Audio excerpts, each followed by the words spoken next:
Students, in previous lectures, we learned about living organisms and energy production, some nutrients and energy efficiency, and also the living organisms and life processes.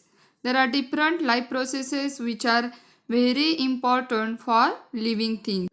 Today, we are going to learn one of the most important and essential life process, cell division. To understand cell division and also the importance of cell division, let's see some examples. Sometimes while playing, we are injured. After injury, the cells and the tissues are not able to perform our regular functions immediately. At the site of injury, the blood capillaries ruptures and through these blood capillaries, the blood flows and area becomes inflamed. But we have might notice after few days the wound may heal. How this wound may heal? When we are injured, the cells of that place get damaged.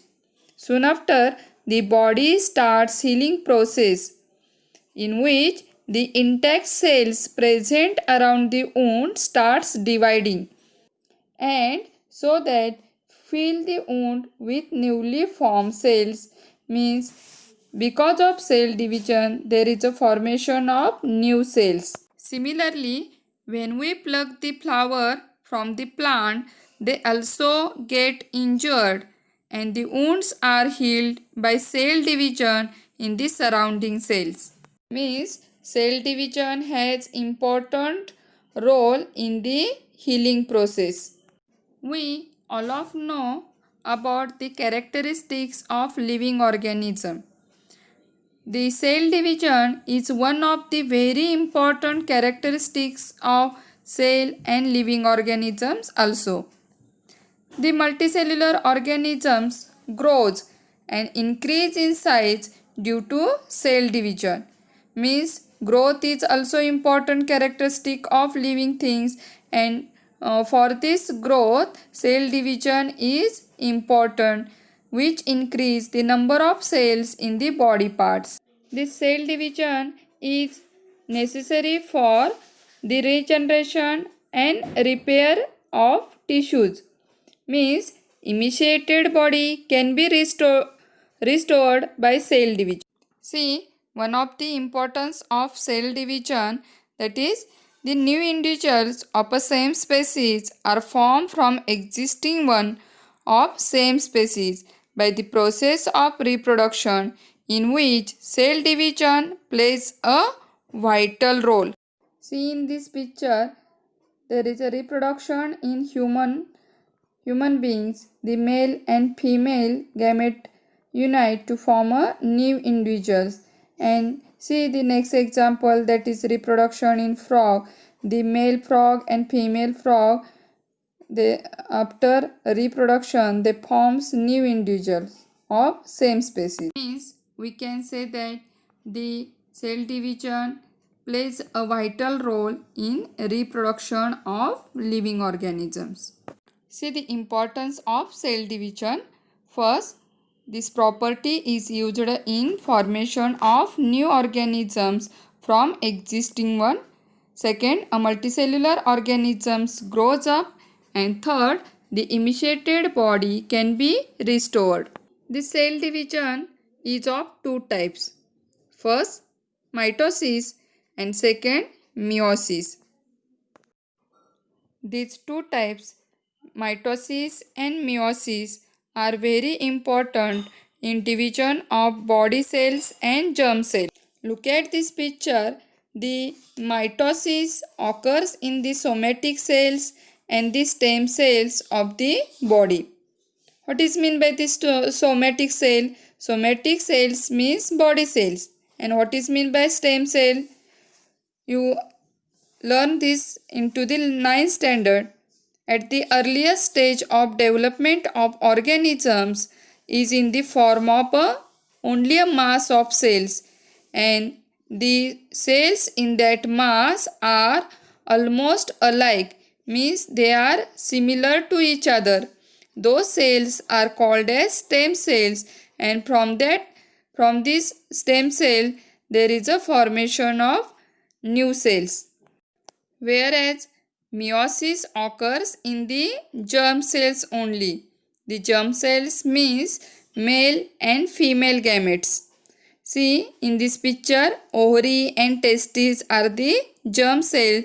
In these germ cells, meiosis cell division occurs.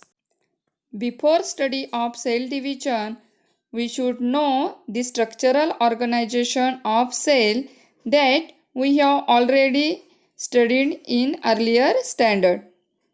The each cell means plant cell or animal cell. Each cell has a nucleus. Besides, other cell organelles also present. Many cell organelles like mitochondria, endoplasmic reticulum, Golgi bodies and vacuole, these are present in the cytoplasm. Before any type of cell division, mitosis or meiosis, this cell means mother cell doubles up its chromosome number present in its nucleus. Means what? If chromosome number is 2n, then it is doubled up to 4n. This chromosome is an important factor in cell division. We have studied up the structure of chromosome in previous standard. The chromosomes are made up of DNA. See in this picture or in this figure, the chromosomes are made up of DNA and it appears like a dumbbell shape. We can see chromosomes only during the cell division. Do you remember the various parts of chromosome? Come, let us label each part of chromosome. We all know that each chromosome is made up of DNA. The constriction region on each chromosome is called as primary constriction, or it is also called as centromere. Then each part of chromosome is called arms. There are two arms, P arm and Q arm. We know about there are 46 chromosomes in human body, means 23 pairs of chromosome. This chromosome number varies in different organisms. A pair of each type of chromosome is present in 2n condition. Means if chromosome is in pair, then it is in the 2n number, and single chromosome of each type is present in n condition. Then let's start the first type of cell division, that is mitosis. You already learned the somatic cells and the stem cells are divided by mitosis.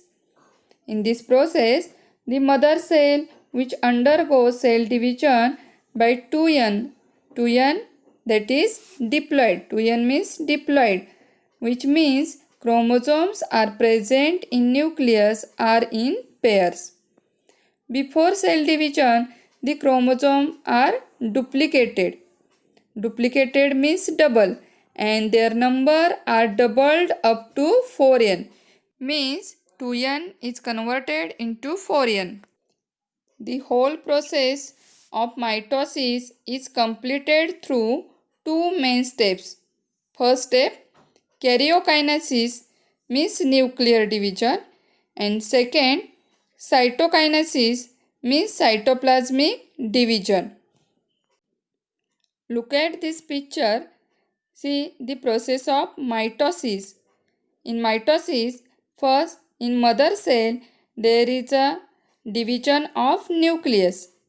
Means so it is called as nuclear division, and after nuclear division the cytoplasm is divided, means it is called as cytoplasmic division, and after these two steps there is a formation of two new cells, means daughter cells. In next lecture we learn about karyokinesis and then cytokinesis. Thank you.